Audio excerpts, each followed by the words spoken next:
Hello everyone and welcome to another video on our own devices. I'm Jean Messier and today we're having a look at some fascinating pieces of glassware and beverage history. These are examples of cod neck bottles, and this was one of the first designs that allowed carbonated beverages to be reliably and cheaply distributed in bottled form. I have here two historic and one modern version of the cod neck bottle, but before we dive into where these came from, how they work, and why you really don't see these around all that much anymore, first a word from this video's sponsor, NordVPN. Now, many of you have likely been on YouTube for a while now and heard this pitch many times before. A virtual private network, or VPN, creates a secure encrypted internet connection, not only protecting your data from hackers and other bad actors, but also allowing you to access region-locked content as well as deals on products and services by changing the location of your IP address. However, NordVPN does so much more. Not only is it the world's fastest VPN without any throttling or bottlenecks, but it also includes an advanced security feature called Threat Protection Pro to help protect you from malware, phishing websites, and other threats. Now, this is particularly useful to me here at Our Own Devices, since tracking down all the artifacts, manuals, and other materials I need to make these videos often takes me to the more obscure corners of the internet where I am more vulnerable to these types of threats. Thankfully, Threat Protection Pro uses a proprietary machine learning model to scan, identify, and block up to 85% of phishing sites, malware, and viruses before they can cause any harm to your devices. What's more, NordVPN also features a dark web monitor that continuously scans the web and alerts you if your personal information has been compromised. And if you happen to use cryptocurrencies to make online purchases, the Threat Protection Crypto Wallet Address Checker helps protect you from potentially dangerous crypto wallet addresses. And best of all these security features operate continuously even when the VPN itself is not connected. Now, if that sounds like a refreshing change from your regular internet experience, check out NordVPN and get 4 months free on a 2-year plan by going to www.nordvpn.com/ourowndevices, links in the description and in the pinned comment. Anyway, back to the video. Now, I'm really not going to go into the early history of mineral water and other carbonated beverages. For that, you can check out the video I wrote on the subject over on Today I Found Out, link in the description. But, in brief, for decades, the standard method for making soda water and other soft drinks was to carbonate water on site and mix it with flavored syrup. Traditionally, this was done at a soda fountain, typically located in a drugstore, by an employee known as a soda jerk. This is still how modern automatic soda fountains work. When you push your cup up to the spigot, the machine carbonates tap water using a cylinder of carbon dioxide and immediately mixes it with syrup from plastic bags before dispensing it. And if you want to learn more about the technology of soda water production, please check out my video on soda siphons, link in the description. Early on, of course, it was realized that soft drink distribution could be a lot more convenient and profitable if the drinks could instead be pre-mixed and sealed in bottles. But there was a problem. The technology to do this reliably and, more importantly, cheaply really didn't exist yet. Yes, carbonated alcoholic beverages like champagne had been bottled for centuries, but containing the internal pressure required special corks and wire retaining cages that were expensive and whose fitting was difficult to automate. Such corks also tended to dry out and leak if improperly stored, causing the beverage to go flat. One early solution to this problem was the Hamilton bottle, patented by William Hamilton in 1814. Also known as egg or torpedo bottles, these had rounded bases that forced them to lie horizontally, keeping the cork wet and maintaining the seal. The downside, of course, was that these were very difficult to store and tended to roll off tables and counters. Nonetheless, they remained in common use for most of the 19th century. Meanwhile, the development of vulcanized rubber by Charles Goodyear and others in the 1840s gave inventors a more durable and inexpensive alternative to cork for sealing bottles. Indeed, by the 1880s, nearly 1,500 US patents had been filed for various rubber-based bottle sealing systems. However, most were too complex to be cost-effective or placed metal components directly in contact with the beverage, compromising its flavor. Enter one Hiram Codd, born in Bury St. Edmunds in Suffolk, England in 1838. In 1861, Codd was hired by the British and Foreign Cork Company in London, where as the company's chief engineer, he quickly recognized the need for a more efficient and cost-effective system for filling and sealing bottles. In 1870, he filed his first patents for what he called Globe-Stoppered bottles and a machine for filling them. In that same year, quit the British and foreign Cork company to set up his own mineral water works at 6 Park Place, Islington, to learn more about the industry and perfect his inventions. He soon partnered with Frederick Foster, William Brooke, and Richard Barrett, the latter of whom owned the Malvern Mineral Water Company in Camberwell. With their backing, Codd was able to continue refining his designs, which he finally perfected in 1873. And the basic concept of the Globe-Stoppered, or as it later came to be known, the Codd neck bottle, is actually quite simple. Inside the neck of the bottle is a molded groove into which is fitted a rubber O-ring. Also placed inside the bottle is a glass marble, or globe. During filling, the bottle is held upside down and the carbonated beverage injected upwards into it, pushing the marble out of the way. Once filling is complete, the marble falls down against the O-ring and the internal pressure holds it in place, sealing in the carbonation and preventing the marble from falling out even when the bottle is flipped back upright. To open the bottle, you push the marble in either with a special tool or your little finger, breaking the seal.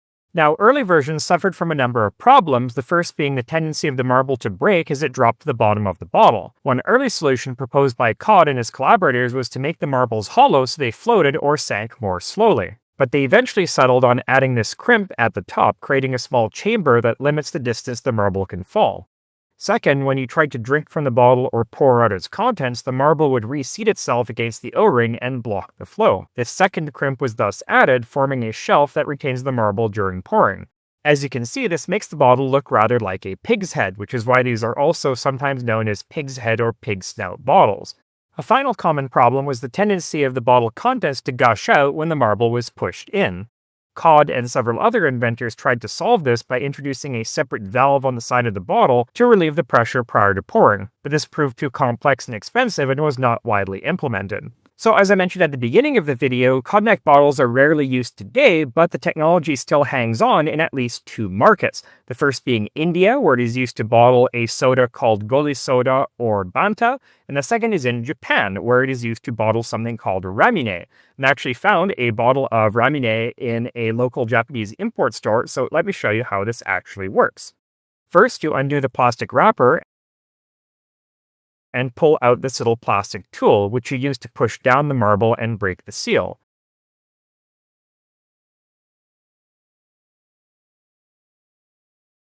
You can see how that secondary crimp traps the marble so you can actually pour out the contents.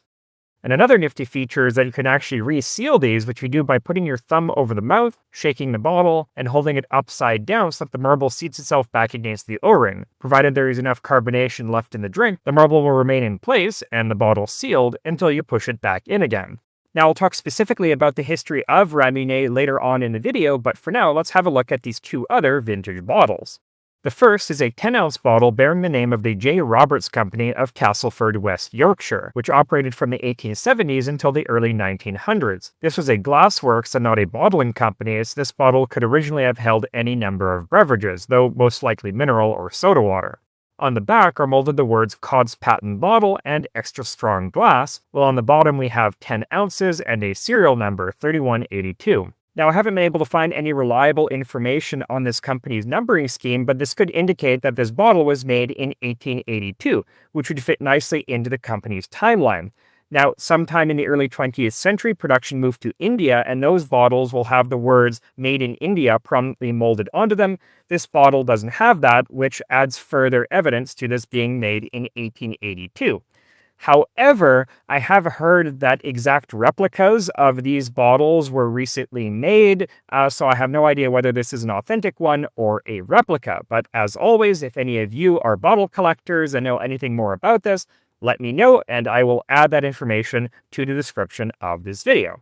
Anyway, this other vintage bottle is a 6-ounce model made by another Castleford Glassworks, Lumman Company, later United Glass, which operated from 1842 all the way until 1983. The other side of the bottle is molded with the words F. Botterill Harrogate. I haven't been able to find any information on that company, but I suspect they were likely a mineral water bottler or a brewery. Again, if any of you know anything more, please let me know. Anyway, getting back to the story of Hiram Codd, while his Globe-Stoppered bottle design was certainly innovative and highly successful, it may not have been entirely original. See, nearly a decade before, two sets of American inventors, Edward Hamilton and Henry Goodyear, son of Charles Goodyear, and Josiah Beard and Moses Fairbanks, patented nearly identical designs, only in these versions the marble was made of rubber and sealed directly against the glass bottleneck. This not only reduced the total number of components, but also allowed non-carbonated beverages to be sealed, as the rubber marble could be solidly wedged into the bottleneck using either suction or a special tool, being held in place by friction rather than internal pressure. However, neither design saw widespread commercial use. Around the same time, another American inventor, Charles de Quillfeldt, patented the flip-top closure, which uses a hinged wire bail to hold the stopper in place. This patent was later purchased by one Henry W. Putnam, who adapted it into the lightning closure for canning jars. Flip-top closures are still widely used on jars and certain bottles, most famously those by the Grosch Brewery, but due to their complexity and cost, they were never as popular as Codd or other later closures. Now, it's unknown whether Hiram Codd was influenced by these earlier American designs or came up with his concept independently. Whatever the case, in 1877 he partnered with Ben Rylands and founded the Hope Glass Works in Barnsley to manufacture his bottles. At the same time, Codd licensed his bottle design to be manufactured by other companies, and interestingly enough, the licensing fee was free so long as these companies agreed to purchase vital materials for making these bottles directly from Codd, specifically marbles, O-rings, and the special tongs needed to mold the O-ring groove in the neck of the bottle. And in fact, at one point, Codd had two factories devoted entirely to the production of glass marbles. Another one of Codd's innovations was the world's first bottle exchange, which he launched in London in 1880. Under this scheme, agents would collect used bottles for a fee of 1 penny per gross, or 144 bottles, and return them to their original bottlers for reuse. All of this made Hiram Codd a very wealthy man, and in 1884, he sold out from the company and retired from the business, dying 3 years later at the age of 49. By this time, however, his original patents had long since expired and had never been renewed, meaning they were free for anybody to use. As a result, manufacture of Codd neck bottles exploded worldwide, and they became near ubiquitous across Europe and the British Empire. However, one place where they failed really to catch on was the United States, where for patriotic reasons, American bottlers were loath to pay licensing fees to a British company or adopt this British design, and it became something of an obsession among American inventors to try to come up with a homegrown alternative. However, none of the thousands of designs they came up with proved very practical, and in the end, around 50 American bottlers and glassworks produced Codd neck bottles more or less unchanged.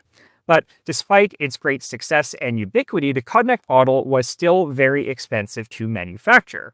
The first practical alternative, the crown cork or crown cap, better known today as simply the bottle cap, was patented in 1892 by Baltimore-based inventor William Painter.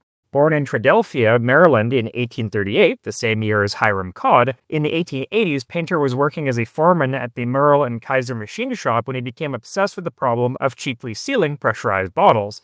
In 1885, he patented two designs, a wire-retained stopper called the Triumph, and the Baltimore Loop Seal, a simple rubber disc that fit into an internal groove molded into the bottle neck.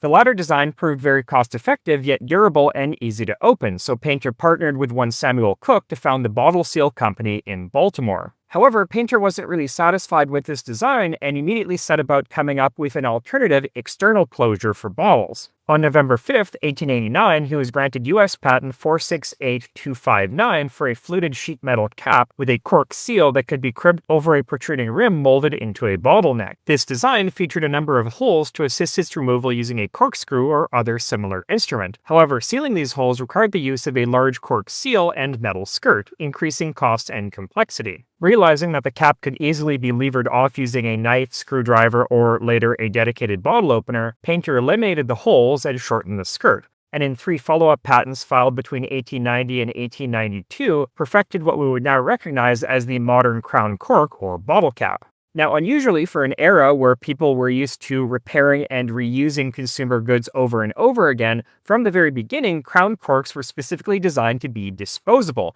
guaranteeing Painter and his company never-ending sales. And so this could really be seen as the dawn of our modern throwaway disposable culture. In 1892, Painter founded the Crown Cork and Seal Company, and in 1898 patented the first commercial soda bottling machine, which featured a handheld nozzle that automatically mixed carbonated water and flavored syrup and injected it into the bottle, and a foot pedal-operated press to crimp the bottle cap in place. Using this machine, a worker could fill and cap around 8 bottles per minute. The direct ancestor of modern automatic bottling machines that can fill 1,200 bottles per minute, in 1994, Painter's machine was designated an International Historic Mechanical Engineering Landmark by the American Society of Mechanical Engineers. William Painter died in 1906 at the age of 68, but the company he founded, now called Crown Holdings, continued to grow rapidly. By the 1930s, it was producing nearly half of the world's bottle caps, and today produces billions of caps every year. Modern crown caps use less material to reduce costs and plastic instead of cork seals, but the basic design remains the same. Now, largely thanks to the greater cost-effectiveness of crown corks and other alternative bottle closures, by the 1930s, cognac bottles had all but disappeared in most of the world. However, as I mentioned before, they did hang on in at least 2 markets, India and Japan. And in Japan, cognac bottles are still used to package the soft drink Ramune, which was introduced in 1872 by Alexander Sim, a Scottish pharmacist living in Kobe's foreign settlement. Now, the initial flavor of this soda was lemon, and indeed the name Ramune comes from the Japanese pronunciation of lemonade. Now, in 1882, this drink started being bottled locally in these iconic cognac bottles, and this proved so popular that soon any drink bottled in this style of bottle, regardless of manufacturer or brand, became generically known as Ramune or Mabu soda, Mabu being the Japanese pronunciation for marble. By contrast, any drink bottled in a bottle that had a crown closure was known as saida, the pronunciation of cider. Yeah, I know, flied lice and all that. Anyway, let's move on. Anyway, Ramune developed a large following among sailors of the Imperial Japanese Navy, helping to boost its popularity among civilians, which peaked around the 1950s. Today, it is manufactured by hundreds of companies and comes in dozens of flavors, including the original lemon lime, strawberry, pineapple, kiwi, grape, melon, orange, lychee, peach, mango, bubblegum, and even distinctly Japanese offerings like octopus, wasabi, and curry. However, since the end of the Second World War, this Japanese culinary institution has been threatened by 2 major factors. The first being the encroachment of major foreign soda companies like Coca-Cola. In response to this foreign encroachment, in 1978, the Japanese government passed the Act on Adjustment of Business Activities of Large Enterprises to ensure business opportunities for small and medium-sized enterprises, which protected smaller bottlers by prohibiting larger firms like Coca-Cola from manufacturing and selling Ramune or cognac bottles. And in 2013, UNESCO named Japanese cuisine, including Ramune and its distinctive bottles, as intangible cultural heritage, helping to boost its popularity overseas. Now, the second major blow to the Ramune tradition was the 2020 COVID-19 pandemic, which shut down a lot of the outdoor festivals where Ramune is traditionally served. However, sales have since slowly recovered, sitting at about 200 million bottles every year. And I know all of you out there are patiently waiting for me to actually try this bottle, so let's see how this actually tastes.